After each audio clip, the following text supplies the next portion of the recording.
Welcome to Combat Sports in Africa. Our guest is Eric Mazimpaka. He's a filmmaker, stuntman, and actor who's going to be talking to us about his documentary project, Africa, a Kung Fu story. Eric, thank you for joining us. Thank you so much for having me on. It's a real honor and pleasure, man. Really appreciate it. Well, man, I'm really looking forward to this interview here. I've seen some of the videos and so on. It's really exciting stuff. Before we get into the documentary project, tell us a little bit about yourself. What got you interested in acting, stunt work, and film in general, and how did you make it all happen? Originally I was born in Nairobi, Kenya. Our family immigrated and left East Africa in 91, and then we moved under refugee status to Sweden, and I lived in Sweden until I was about 9 years old. And then when we moved to Canada, I was about 12, and I was introduced into capoeira, which is an Afro-Brazilian martial art. Wow. And my older brother I was, a little 12-year-old, I didn't want to go to train, but he would kind of bring me along to train. And I've been doing martial arts ever since. So more than half my life, I've been a martial artist. And I managed to get myself into film through being a stunt performer because of my martial art background. And I've been a professional stuntman and actor for the last 8 years in Vancouver, British Columbia. Very cool. Tell us a bit more about capoeira and also your work in film professionally as a stuntman and so on. Give us kind of like an overview of that experience, because I haven't met many professional stuntmen who've worked in film, and I'm just curious to know what's it like as a martial artist like yourself to be working in that milieu. Everyone that gets into the industry has a vastly different story of how they got in. And so my journey into film came towards my early 20s. I got into painting contemporary art when I was 2009, 2010. And during that time, I was going through a pretty dark period of my life. I didn't know exactly what I wanted to do. I finished school to become a residential care attendant, working in retirement homes. So I was kind of lost, and then I started painting, and that really opened up something for me. And 6 months into starting art, I had my first art show, and I quit my job. And next thing, my mission was to go to Rwanda. That's where my family is rooted from. Okay. And my idea was to go back and do a documentary about the rise of contemporary art in Rwanda.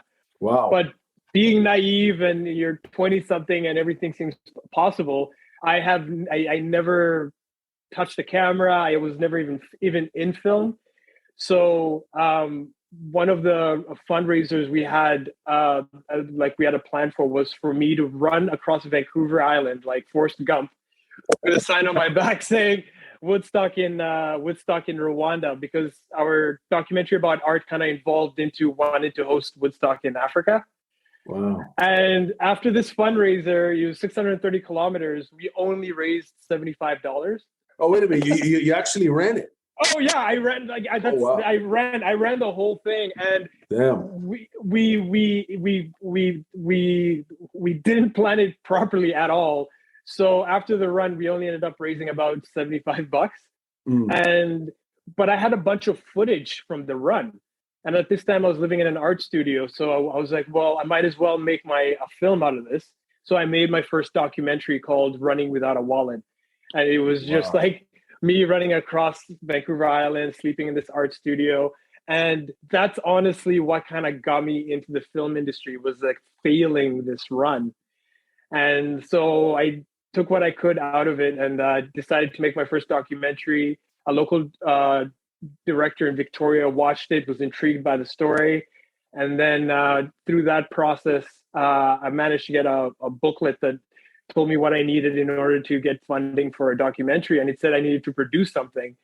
So I spent that year writing a short script called Checkmate that we ended up directing, producing, and it got submitted into the LA Cinematic Film Festival. Okay. So this was the first, within the first 2 years of me really, and I had no intentions of getting into film. but one of an agent happened to watch my film Checkmate and was really intrigued by my story, and they signed me onto their agency. And next thing, I'm introduced into film, and I just fortunately had the martial art background for stunts. And one of my first projects I got on, I was hired as a stunt actor, and that was my intro into film. Yeah, Dude, I didn't really. I must say that is a really cool story, man. Well, what a unique sort of entry into this world. And I'm curious to know, as far as that first documentary, is it available online?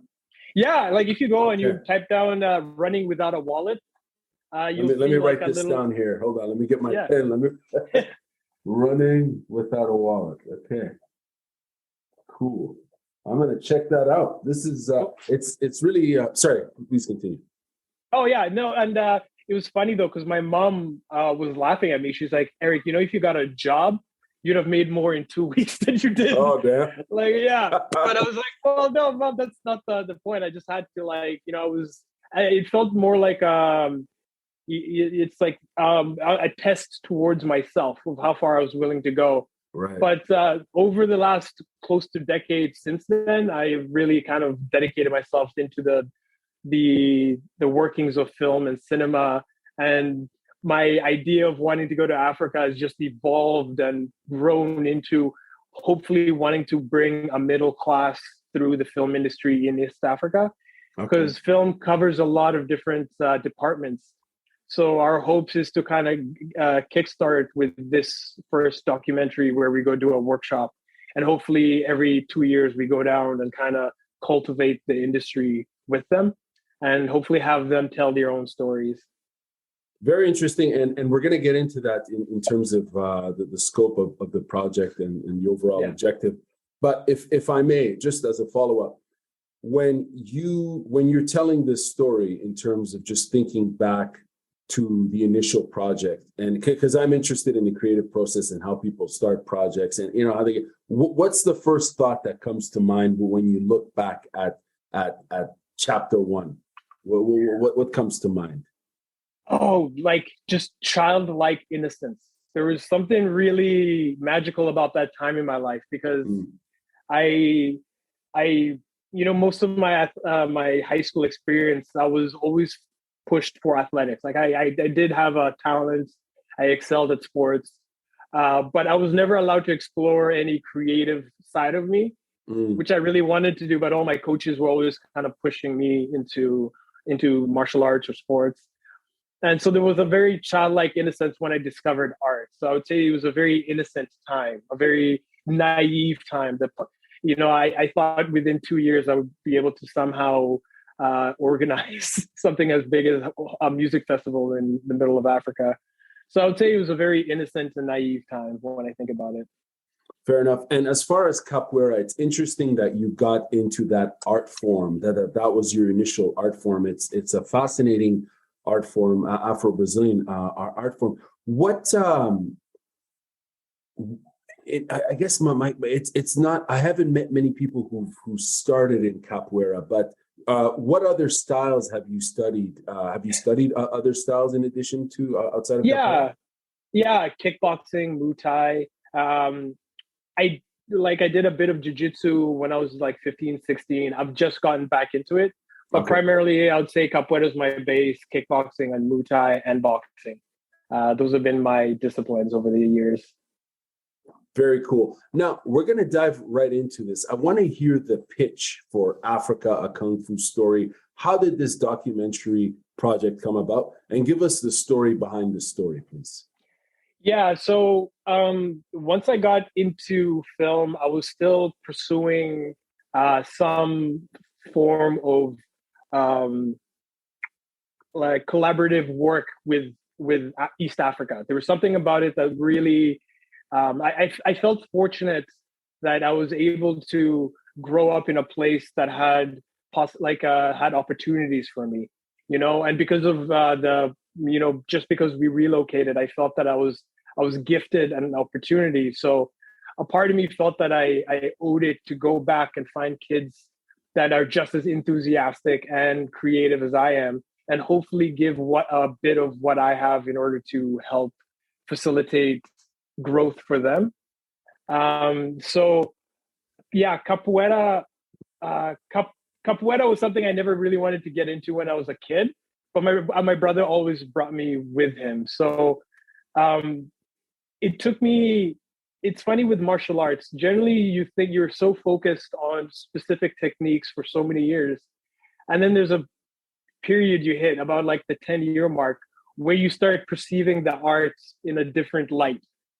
So for me, like after 10 years of doing capoeira and trying to get my kicks properly, I remember one day I was just standing in the roda. In capoeira, roda is just a circle with a berimbau and instruments, and it's a communal exchange of energy when you have two performers in there, like having a dialogue with their bodies. And I remember one day I was sitting there and I looked around and there were like 8-year-olds, 47-year-olds. There was, everyone from every part of the world, and everyone was singing these really ancient songs, and everyone was clapping at the same time, and then you hear the skin of the drum being hit, and I realized how beautiful the art form actually is. Like taking away the flips and everything, the idea of humans getting together collectively and using sound and their body and movement in order to have a conversation, and like really intense game and then a really soft game. And so capoeira really gave me the discipline needed and also the insights on some really fundamental truths to like human existence, like the idea of gathering together, the idea of sharing a song that's hundreds of years old. There's these rituals that are really integral to humans. And so I was fortunate to have capoeira be one of the bases that really taught me about life in a certain way. And so like me progressing through my stunt career, I remember around 2016 I happened to be on YouTube and I caught a clip of Shaolin Kung Fu in Tanzania, and there was just something so engaging and beautiful about it. And immediately I started showing people that I work with. I was like, hey man, and people were like, wow, I didn't even know there was Kung Fu in Africa. So I started a correspondence with the master of the school over YouTube, right? So we would correspond back and forth. And I kept saying like, well, I'm going to come down and I'm going to come down. But I don't think he actually believed it. I think he just thought he was just like what kind of random Canadian is going to fly 38,000 kilometers to, Dar es Salaam. But at that point, we were kind of working on wanting to pitch a feature film project that was called Ghosts in the Canopy. And the whole thing was supposed to be a dialogue about African deities and what is it in the power of name, and all these aspects of Africa that I really wanted to explore. But I'm still not at that place as a filmmaker that I'm able to helm a feature film project that's worthwhile and telling their story. So we went there in 2019 and shot a short film called Boy in the Canopy. Okay. And so for 2 days, we hung out with the kids of Shaolin Tanzania. And funny enough, when we were flying in, they didn't know that they were going to be taking part in a short film. Oh, they didn't. They just thought, they just thought we were going to come down and hang out and like visit. But I was like, no, I really want to like work with you guys and like shoot something.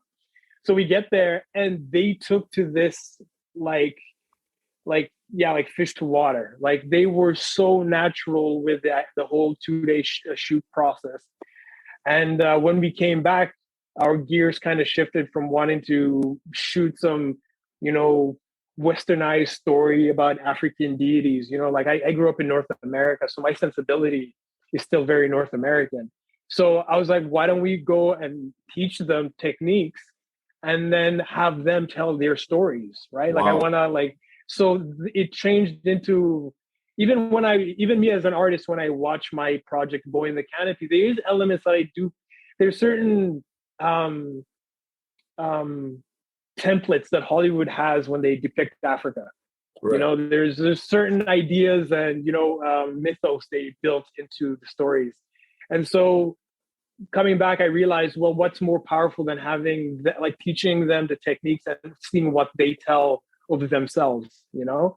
And so over the last 3 years since we came back from 2019, we've just been kind of picking away and really trying to hammer down a workshop. And hopefully there's I remember when Black Panther came out, and I was with my aunt and I was watching my two cousins that are 8 and 11 watching the trailer for Black Panther, and their eyes just like lit up. And I was like, the moment I saw that, I was like, there's something about seeing somebody like you that's depicted as a proud hero, let alone a proud African hero. And ever since I saw that look on their eyes, I was like, man, we have to make more of an attempt to have that glow, like when they can see somebody as powerful as Black Panther. And so our idea is, when we're done the workshop and the kids are done shooting, is to have a premiere and rent out a theater in Dar es Salaam and watch the kids. Because the idea of them watching themselves on the big screen is enough to really show them how big larger than life they can be. The limitations they have is only with their creativity, and hopefully the skills and equipment we leave, they can just kind of engineer and build their own future with their own story. Very interesting and fascinating on so many levels. I just want to go back to a few things you said in terms of wanting to kind of encourage their own storytelling development. Can you elaborate on that in terms of why is that important for you as a creative, seeing these young kids who are martial artists? Why is it important for them to explore creative visual storytelling? I think there's something cathartic in it. I think there's something about,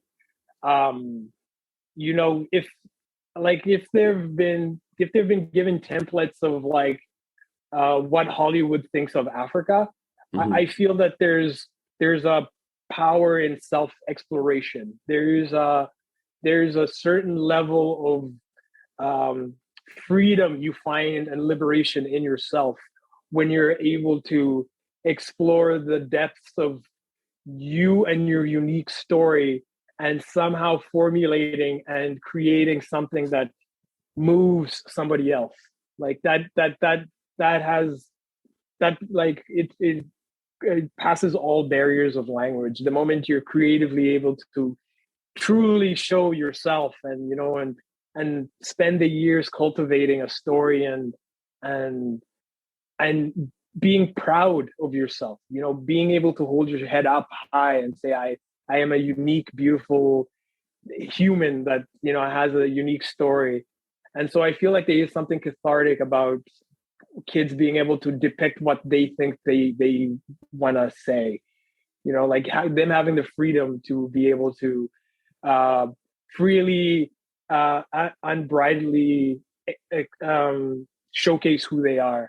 And I really want to make that one of the themes when we're teaching, is to be as creative and as explorative as you can, and use the skills that you've spent years mastering, this thing you love and this other thing you love, which is film, and use those to explore yourself.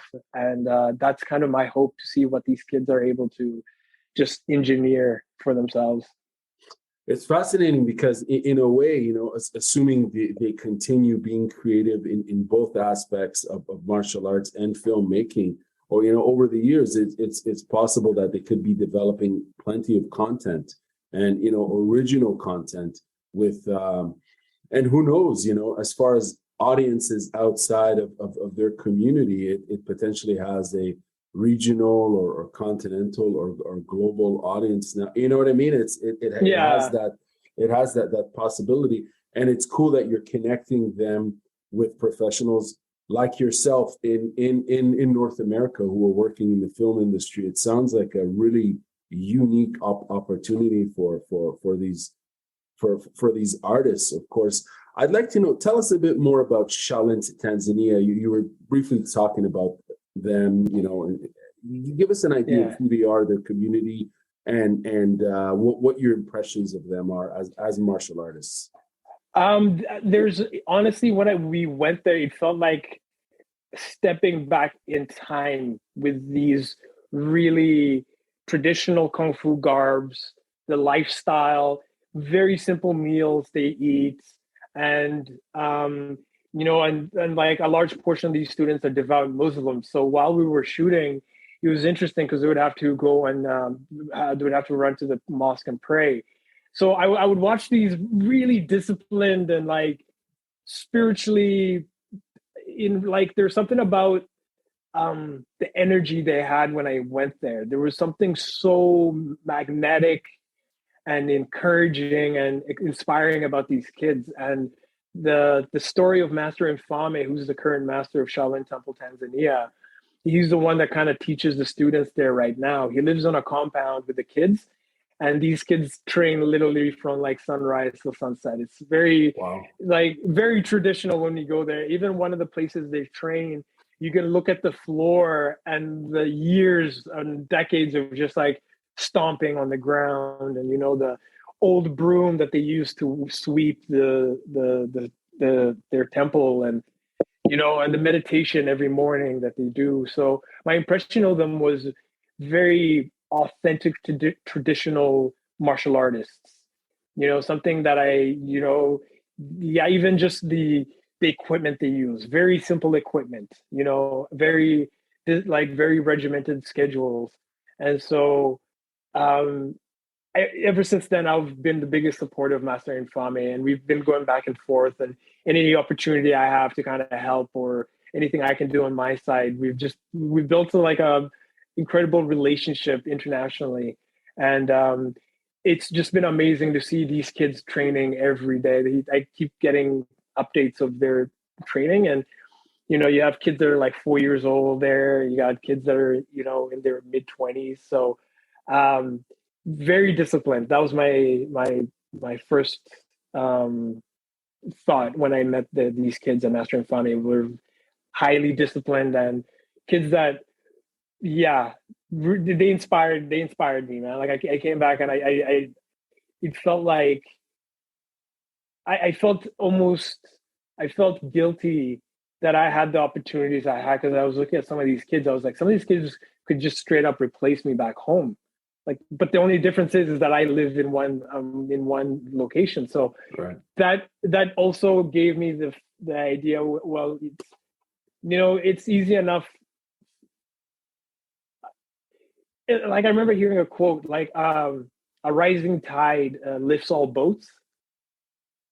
And that really spoke to me, the idea of being able to transfer an energy from an opportunity you have to hopefully kickstart another opportunity for somebody else. So that's been kind of my mantra since I've come back, was to, hopefully give them the kind of stage, and equipment that they can kind of shine the way they should shine. Like these kids, like people should know about these kids. They should know about Shaolin Tanzania. And hopefully over the next few years, we'll see like this spike in like amazing, cool African Kung Fu stories. And yeah. Wow. Man, it sounds really exciting, and I just like their Instagram page just before our few hours before our interview, and I looked at some of the content, and I was like, wow, this is quite something. What's the story in terms of Kung Fu in that country, in Tanzania, and speak to us about this the lead instructor, the master. I forgot his Mfaume. Infame. Yeah. Speak to us. How did he get involved, and what's his story as far as Kung Fu and Shaolin?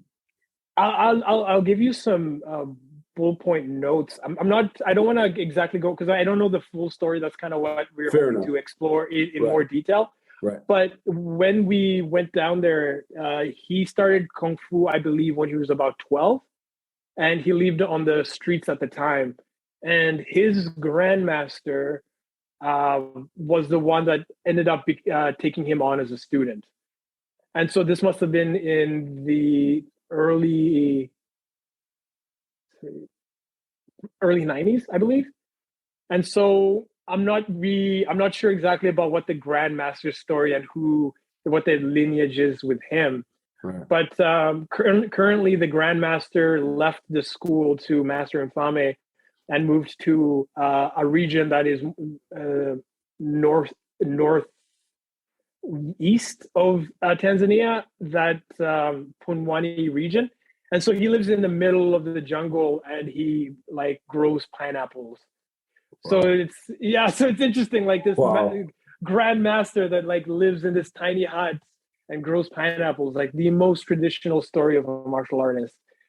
And Master Mfaume currently resides in Dar es Salaam and is teaching the compound to kids. I wish I had more exact details about his story, but I wouldn't feel right about kind of just making it up without knowing exactly what his story is. Fair enough, and I would imagine in telling the story, you're probably going to capture footage of the Grandmaster, the one in the forest there, or sorry, in the jungle, So he'll be one of the first people. We're going to be trekking. It's like a 3.5 hour drive. We're going to go there and spend the night and get some footage around the fire. Him talking about what the lineage of Kung Fu in Tanzania is, because I feel like he's the guy that can give us all that information. And we're hoping to make it a really interesting documentary with like cool animations while he's telling the story of the lineage that kind of transfers back into reality. And so I'm excited to also kind of find out what his story is. Fascinating. Are you going to be tapping potentially in? Could we possibly see animation could come out from? I know I'm talking ahead of this, but I saw totally on your Instagram. I saw some imagery, I don't know if it was paintings or sort. Digital art. Was that your stuff? Yeah, that's my stuff. So your work. Sorry, not stuff. Your creative. No. stuff. But we're hoping to like really have like a like we want to have like a run of comic books that really speak to some of the deities of Africa. We really want to like use cross media to really really have a different story come out of Africa. Like I want, like we currently call it the Afro cinematic wave. Okay. So we want this idea of like influx of like Afrofuturism stories, and like currently Sony's doing a movie about Warrior Queen, Viola Davis, I believe. And Sony is backing a story about an African warrior queen, which tells you a lot. Because if a large tentpole studio is deciding to tell these type of stories, then they inevitably realize that that's possibly where a direction is going to go. So I'm excited to see what Afro cinema brings in the next few years. Yeah, and I know that there's been interest, and like for context, obviously on the continent is massive. There's over 50 countries, and there are pockets and regions, as you will know, that have really advanced film industry. I'm speaking, of course, in Nigeria. I think the second or the third biggest producer of independent films. I mean, it's Nollywood, and it's a powerhouse, and there's always storytelling, fiction and the nonfiction all over that continent. But as far as what genre you're tapping in, it's an exciting one because it's action based. It's martial arts, it's kung fu, and it's really the fact that you're empowering by sharing you and your team's knowledge, in terms of sharing that expertise of visual storytelling and teaching these kids. It's going to be really, really interesting to see. I know I mentioned before, but I think it's really cool that this exchange of energies of sorts, to see what they produce and what stories they tell, in relation, of course, to the documentary, because it's almost, you're kind of investing in that continuity of content and spin-offs. I had asked you this question before, and I think, well, I didn't ask you the question. You answered before I asked is basically, why are you all doing this? What are you trying to accomplish? And if you answered that question. But what does, I need to know, what does this mean for you personally and professionally? I know you've answered it directly, but in terms of your whole trajectory as an artist and filmmaker and your journey, you immigrated here from Sweden and then Canada, and now you're going back and doing this personally. Well, what does this mean, and professionally too, as a filmmaker?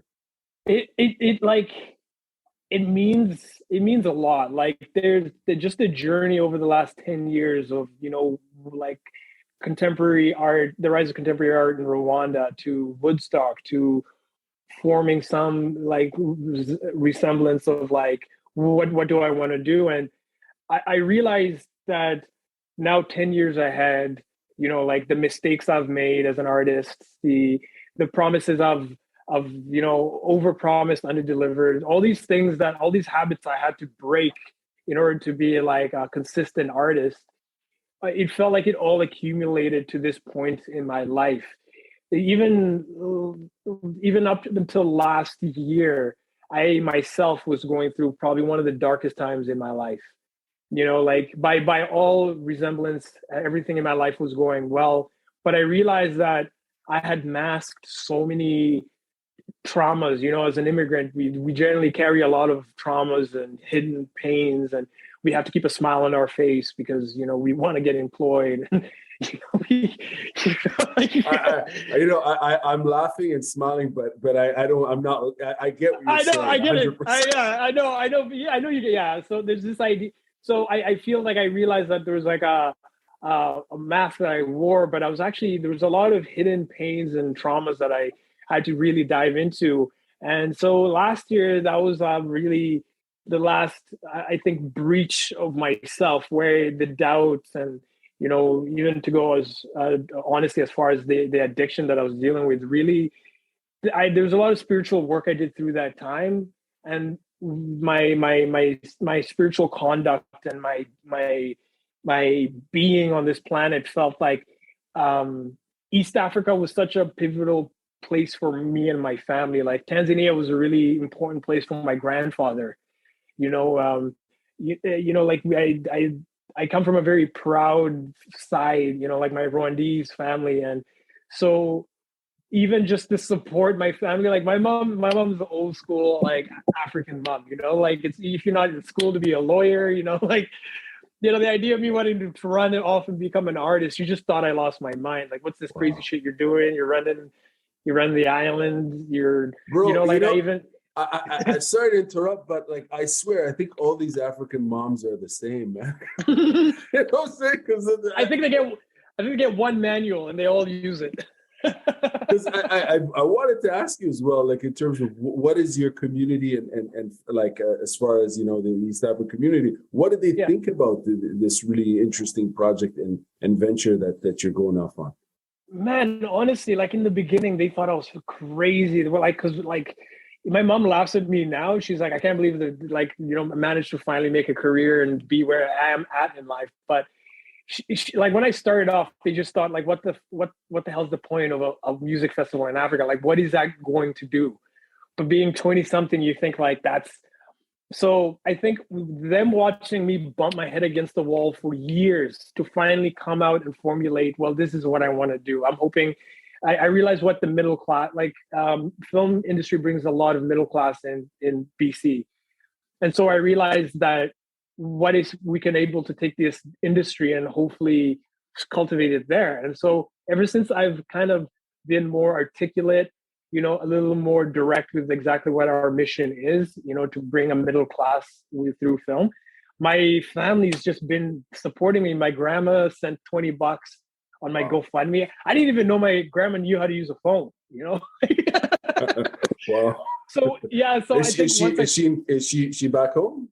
No, she's here now. So a lot of my family, they relocated, and my mom's the oldest of 8. So as soon as she moved to Canada, she slowly helped other family members come over here. Right. So I'm fortunate that my family kind of all live within like a 3-block radius together in Victoria. Okay. So I'm fortunate every time I go back to Victoria, in Vancouver Island, I get to spend time with my tribe, my village. And they've just been nothing but incredible supportive. And that's how I know that I'm on the right road. It's like Mama Dukes believes in it. Okay, I'm headed the right way. Right on, man. And in terms of the community in Tanzania, what are they saying in terms of this project? Well, what sort of feedback are you getting from them? And the folks here in Canada, as far as the people you work with in the film industry, what sort of feedback are you getting from them? Honestly, the kids, like I was overwhelmed we just managed to raise enough money that we were sending our first equipment package down to the kids. So we're sending like a Blackmagic Cinema camera 4K, which is like industry standard. Like you could do a lot of amazing stuff with it. So once we got all that, and I made a post like, hey, we're just going to be shipping this. I got FaceTimed by Master Mfaume at like 11 at night. And there was like all these kids that were like, and he was like, hey, just say hi. He's like, Eric Mazimpaka, like say hi. And I was like overwhelmed by it. Like it like cognitively, I go through the process of being like, well, what's the point of teaching a workshop if they don't have equipment there to kind of use when we leave? So I cognitively go through these actions of, organizing things, but once you get to see like the impact that it does to somebody else, that like, it's a weird feeling of like uncomfortability and like, and gratitude at the same time. But once I saw the feedback from these large groups of kids trying to say hi and like, they're excited and there's a bit of a language barrier, just seeing their faces made me realize how like it's interesting. Growing up for most of my life, single mom, 3 boys. And there was this like mental gymnastics I used to do with myself when I was a teenager, like you're always seeking a mentor or a father figure. You want to have somebody break down the rules of life, how you code and conduct of how you should carry yourself. And so I remember in my head I created a future version of myself that's like 30 years in the future, that was like this tall, like salt and pepper beard, like the guy that would kind of keep me in check. So if I was working out and I was trying to like cut out of training early, I would have this like older version of myself being like, Eric, is that all you're going to do, man? And so I was like, okay, I got to go train, So for years, I created this father figure in my head in order to kind of keep me like on the right path, And so slowly what I feel like over the years is that this tactic has kind of brought me closer to, instead of me seeking a mentor, now I'm realizing that I actually have the stage to help mentor other people. I'm 35 now, so now when I look at 12-year-old kids, I'm like, now I get to be the mentor I was in search for growing up as a kid. So that really has helped me stay like as grounded as possible, was to realize that this transformation has happened now where it's like, where I can hopefully kind of, be the kind of person I was looking for when I was growing up, just somebody to kind of believe in you. And, and the mentors I did have that believed in me vastly impacted my life. So, this stage of my life where I'm not 25 anymore, it's like 35, I'm moving into the more mature portion of my life. I feel fortunate to be able to hopefully, have an impact and hopefully share something with these kids and, watch their growth as an artist. Man, I really appreciate how open you are with these questions in terms of your experience. I know, you know what I mean? You're really opening up on a variety of issues and themes, and I appreciate that. And I must say, I think when you guys when you screen their films at the end of this experience, I think I wouldn't be surprised if some of y'all are overwhelmed with joy. You might be crying, what I'm saying? Yeah. Because it's in terms of just how awesome the films are going to be, but just all the positivity and love that you'll get from the community in terms of facilitating this unique learning experience and this sort of exchange. So It'll be interesting to see that footage. I'm sure you'll have some of capturing people's emotions, including. Yeah. Oh, I'll be blabbering, bro. I'm gonna be blabbering, crying in the corner every night. Well, and yeah, it's a beautiful thing, man. It's human emotion, right? And we need to express it. So there's nothing wrong with that. But I wanted to know, as martial artists storytellers, do you see that transferability of skills between visual storytelling and combat sports and martial arts as someone who's it's a visual language, like there are fight beats that have a middle, beginning, and end. Jackie Chan was very prolific about the way he told a story with action. And so art, like a medium as powerful as film, is very transcribable to combat sports. There's something innately human about us experience. Like we're a lot more accustomed to violence than some people are willing to admit to themselves. And I think that that's where our fascination with combat sports stems from, is this very human, like primal thing in us, but I think with cinema, it's a visual language and something as you can have varying degrees of disciplines. I just watched the new Kingsman movie, and they did a cool fight scene where the guy was doing like traditional Russian ballet, but they mixed in like certain aspects of Russian ballet. They really cool spins with this beautiful fight scene. And if you watch like the 6-7 minute fight scene, it tells a story that has a middle, or like a beginning, middle, and end. And so I very, very much so believe in the relationship that combat sports and cinema has. Regarding that sequence that you're speaking of for that film, were there any throws involved? I believe so. Not too many. A lot of them involved a lot of wide, like there were a lot of wide shots of, like he'd be doing an avoid of the weapon on the table by doing these really big Russian ballet spins. And like there was more, there was less throws and just more like it felt like a dance between these two people as opposed to like a close-up quarters throw. Okay. But towards the end of the story, it did get more in the ground. It'll get a little more dirty towards the end because at that point they were exhausted. Were there any submission holds? Did you see any I do believe so. I do believe there was one primary one that kind of managed to get the gun away from the one guy and then somebody else. There were a few throws. I would say a handful of them, but my majority of it was like wide shots of a lot of moving around the space. Yeah. Very cool. By the way, I stumbled on your podcast series. When are you gonna do more? When are you gonna do more? Because it's for real. I just like a few hours ago, because I'm so disorganized, and I've been dealing with whatnot. Like I haven't had enough time to do research, and I'm like, man, the guy's got a podcast series, and I saw some clips. And I'm like, wait a minute, the last thing he put up was back in March. Yeah. Sorry, I don't mean to call you out on it. No. You know what? But I'm going to start listening. I'm going to start watching because it's interesting. Cool. I saw the one with the capoeirista. Marcus. Yeah, I just saw clips and I'm like, man, this is it. Because I and even what's his name? That Canadian guy. He's from BC. He's fought back in the day. He fought Japan.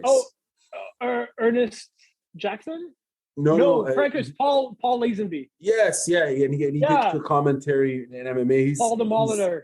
Yeah, I saw a bit of that, and I was like, "Oh wow, that's interesting." So you're interviewing all sorts of interesting individuals. So are you going to be? Sorry, I don't mean to dive. Oh no. Yeah. Like I will. Like I definitely took a hiatus. The person I was collaborating with, Mark Hemstock, who's the videographer, cinematographer, documentary project. He moved to Calgary. So I tried. Why Calgary?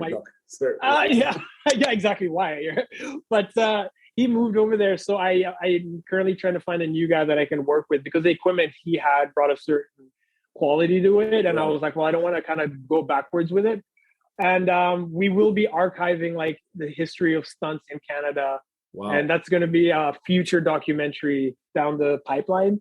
but hopefully within the end of September, I should have another new episode out that's gonna highlight one of the like OGs of stunts in Canada.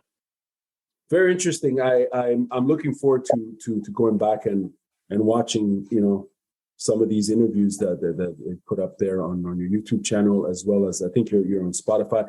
Well, I wanted to know, in terms of Kung Fu in Africa, I think the documentary, I think I read somewhere, so the scope too is also looking at the present and future of Kung Fu in Africa.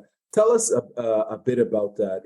Why is the future of Kung Fu important or relevant?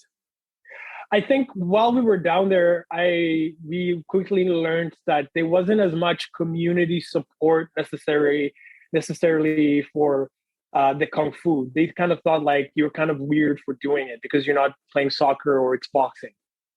So they were almost like at the fringe with them doing Kung Fu. Like they didn't understand it. They're like, this is like an Asian martial art. Like we don't understand the value in like the skills that they're learning. So I think that slowly kind of changed once we went there and they kind of saw this Canadian film team come there and work with them. So I think that really kind of helped bring like a profile to what they're doing. And Master Mfaume has just been hustling for the team. And so I feel like hopefully by the time we go there and do it again, that there can be a substantial infrastructure to help support the arts such as Kung Fu and these certain disciplines, and hopefully going down the road, have proper facilities that they can train in, and where like where they can, like the one thing I really loved about capoeira growing up was my capoeira instructor was really willing to, like, if I couldn't pay for class, he would come and he would like be like, well, just sweep the academy and I'll let you train for this month, right? So capoeira kind of like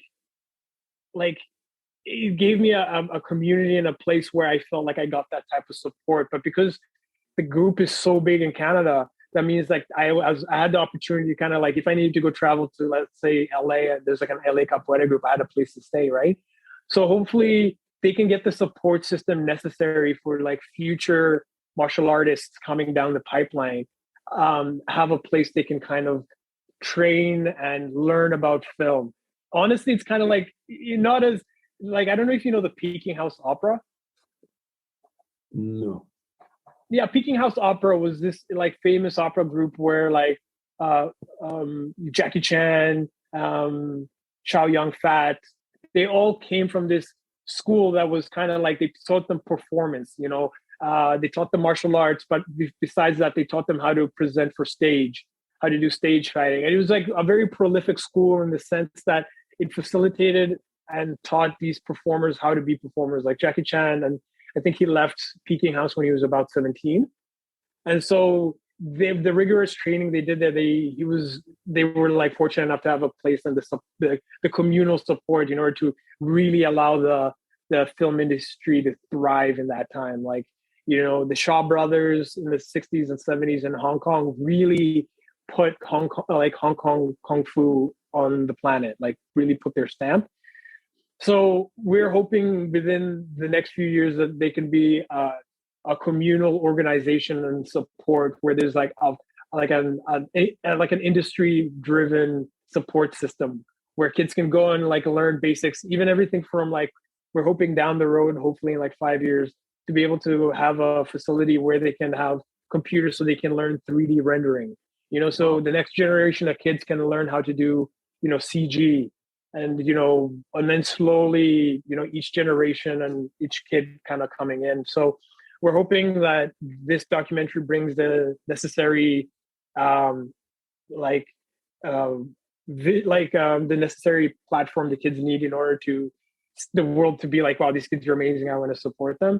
And then hopefully within the next few years, have them be able to have the support with the community in order to hopefully, like the goal would be in like 10 years, it's an industry that's like employing thousands of people, from grips, engineers, CG artists, and all these different industries or all these different departments the industry covers. So that's like the long-term goal, but short-term, we hope that we just bring them the kind of support they need.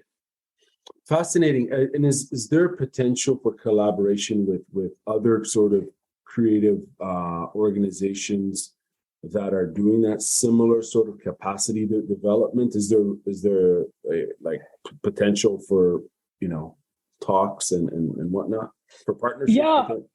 Yeah, hopefully. Like, I think once we've finalized and have a final project, and right. people can kind of see the full vision of it, then I feel like it'll be easier to meet with the right organizations that will be willing to collaborate. And hopefully, like, it'd be cool to find a company willing to donate some camera equipment down there.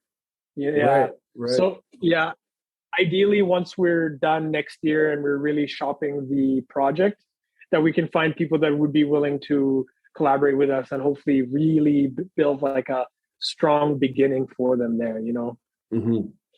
Now, in terms of content wise, in your opinion, is there do you see a future for martial arts based African films, combat sports films outside of Africa? Do you think that sort of is there a market? Yeah. I feel like there is a market for the diaspora, the people that really have this, long storied history, from Africa, that like really want to, like, even I remember when I was coming back last time from Tanzania, I was on the plane, and I had this young American dude like comes sit beside me, and he was a big kid, and even just the way he sat down, he kind of like took up the space, and I was kind of like, oh, whatever. But I remember I was typing on my phone about like, it's one thing to be goal driven for yourself, but it's noble to like facilitate growth for others, something along the lines of that. And I think he kind of looked over and read it, and so we started chopping it up. And he's from the South, and I was just rattling off about Tanzania, and he's like, his eyes look like this, like somebody who knows there's like a part of him missing from home. So he kind of gave me this look like, man, I've never heard anyone talk about Africa like that, and he kind of took a moment to think about why that is. It's like, why, like, where does that stem from? So I think there's a longing for a lot of the diaspora to have a connection with home, have stories that are depicted of who their gods were, one of the themes we follow for our feature project is the idea that one of these characters, her name is Cecilia, but progressively through the film, she's getting haunted by a ghost tribe member. And you don't know what the reason that this ghost is haunting her until, I don't know, spoiler alert, but it's trying to tell her traditional name. And the moment that this ghost tribe member tells her original name, she kind of turns in. I don't know if you read comic books, but she kind of turns into the Dark Phoenix. Oh wow! Yes. Yeah. So that's these are the kind of themes we want to really touch on with the feature film projects, like hopefully down the road. But currently, I think it's just people outside of Africa that see people that look like them. I feel like there's already like this massive exodus of people going back to Africa, to Nigeria. People are going to, they're realizing there might be more opportunities there than that we're being told. Right. So I'm really excited to see what this story says for the people outside of the continent of Africa. Right. And in terms of, you mentioned that diasporic community, but beyond the diasporic community, do you think that these stories can tap into, say, the broader community outside of Africa? I'm talking about people who've never been to the continent or any country on the continent and barely know anything. Is there possibility for that? I do. Even just within the the sample pool I have of people that I work with, that are in the industry and seeing their reaction when I show them like what these kids are capable of, or B, their minds kind of do this thing when it's like, I've never heard of that.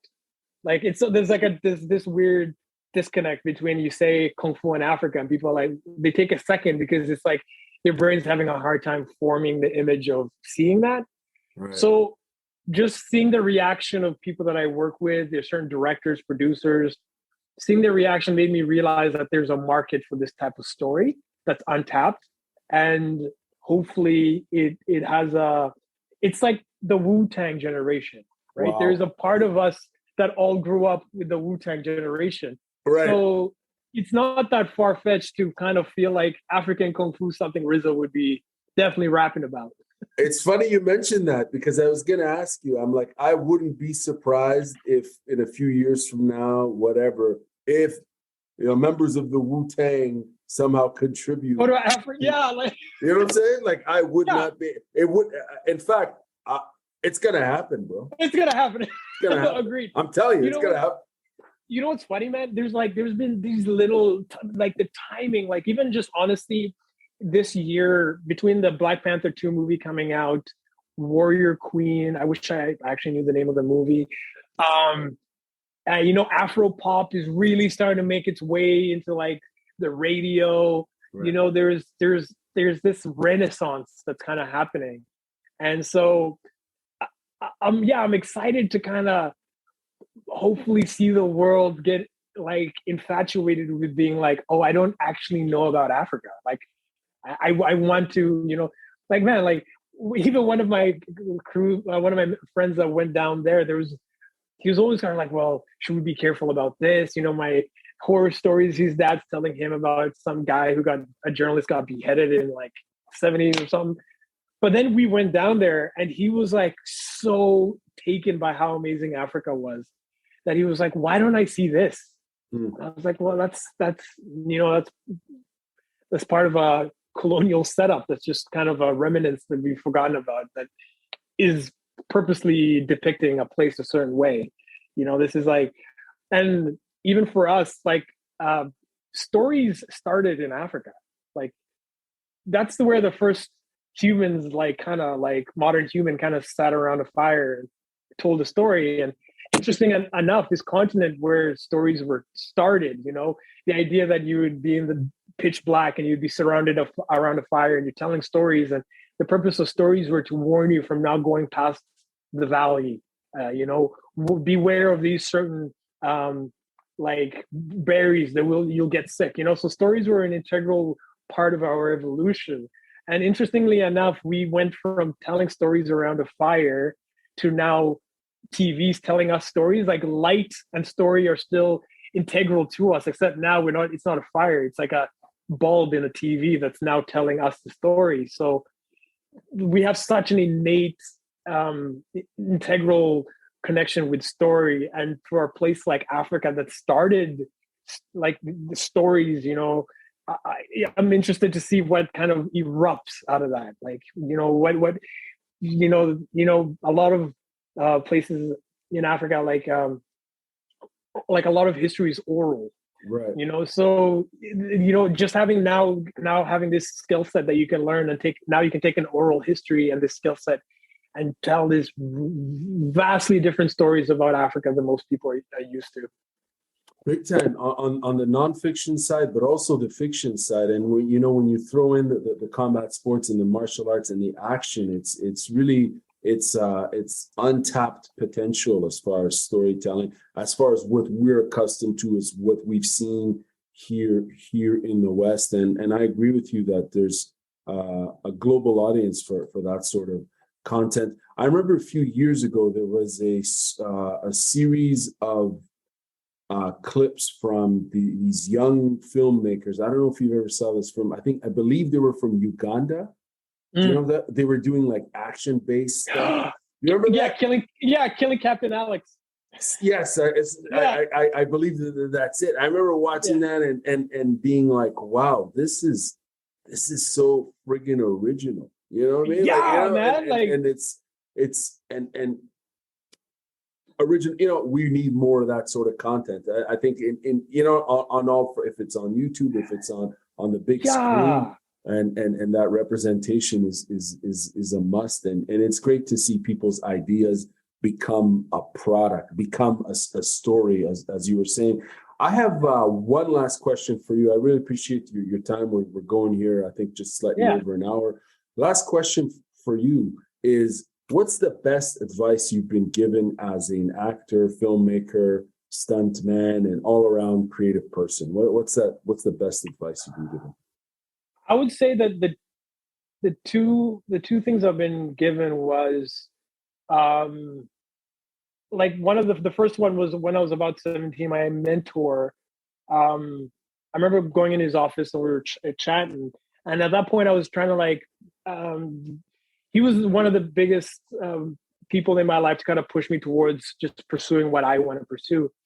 And so he was telling me a story about how when Vikings would like hit new land, that they would torch their boats, so they had no way back. They had to move forward. So that really stuck with me. The idea of, really not giving you, the only way you can give yourself a real chance to attain what you really want is to absolutely be so driven towards it that it's almost like falling off a cliff and you're trying to build your wings while you're falling, Wow. It takes that kind of uncomfortability in order to push you. So you have to learn how to be creative with situations. You've failed horribly, so you know what that tastes like, so you're ready for it. And I would say number two, in stunts, there's a saying where it's slow is smooth and smooth is fast. So the idea is, even when we're doing a fight scene, that when you're breaking frame, when you're throwing a punch, it's not like I want to throw real quick because you can't catch it, right?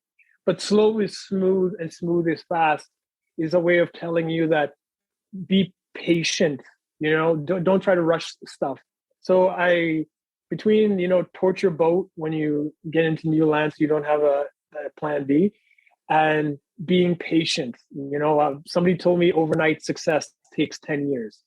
So yeah, I feel like now that I'm in my mid 30s, patience is time is being more of a tool that I use, as opposed to I need to get it done now. It's like, no, let's just take our time. Let's let it settle when it does. So yeah, I would say those are the two most valuable things I've been told. Those are golden words and golden advice, solid advice. Tell us, where can we follow you and your team's documentary journey, and anywhere else on where we can follow you on social? Yeah, so you can follow us on Instagram at a Kung Fu Story. That's at a Kung Fu Story. Or you can check out our website, where we're going to have blogs and videos constantly posted on there. And that is www.africaakungfustory.com. www.africaakungfustory.com. And between those two, you can stay posted with everything we're doing. We're going to be leaving in 37 days. Wow. Yeah. How are you feeling? Excited, nervous. It's, I've spent a substantial time being able to try to be as competent of a filmmaker as I can. But it is kind of nerve-wracking when you're like, what if we finish this documentary and it sucks, Dude, but so it's not gonna suck, man. I think as a creative, you always have to have that part of you that's kind of keeping you. But I'm fortunate that the team I have around me is amazing. Mark Hemstock, amazing cinematographer. My friend Patrick Henderson is production manager. We go except for two new members, the other team, we go 10 years. So they were with me when I was trying to do my run. They were with me when I was, so we've all kind of grown up together. So there's our stills photographer for the project used to take pictures of my art show 11 years ago. And the two new members we have, Stanton Chong and Dan Giannini. Stanton used to be a previs videographer for Jackie Chan's stunt team. So he used to film their fight scenes before they would actually have to go on set. And so I'm excited to bring in, and these guys are young, so it's like Dan is 26, Stanton's 28. So I'm excited to work with these like young up and coming performers and artists, and because they really inspire me. And so I'm fortunate to have the team I do have around me. So I'm excited, nervous, and can't wait. Yeah, man, it sounds like you've got quite the solid team, and make sure you guys, when you land, you burn that boat. Oh yeah, no. As soon as we get, there's no, it's like we're moving forward. I thought this is going to be the greatest documentary. This documentary is going to turn into like the Heart of Darkness. I don't know if you ever saw that. Oh wow, that's either way, great content. It's a win-win. Right? So I'm excited. And I honestly, just even this opportunity just to interact and meet you and have this discourse is just been a pleasure in itself. So I'm excited for what the opportunities it's been bringing so far. Well, thank you very much. I'm really excited to see what you guys are going to put together, and I'm definitely going to be in touch, and I'll follow along, and we'll have to do this again. Yeah, I would love to do an update with you. Awesome, man. Take care, brother. Have a good one. Yeah, take it easy, my friend. Have a good one. Peace.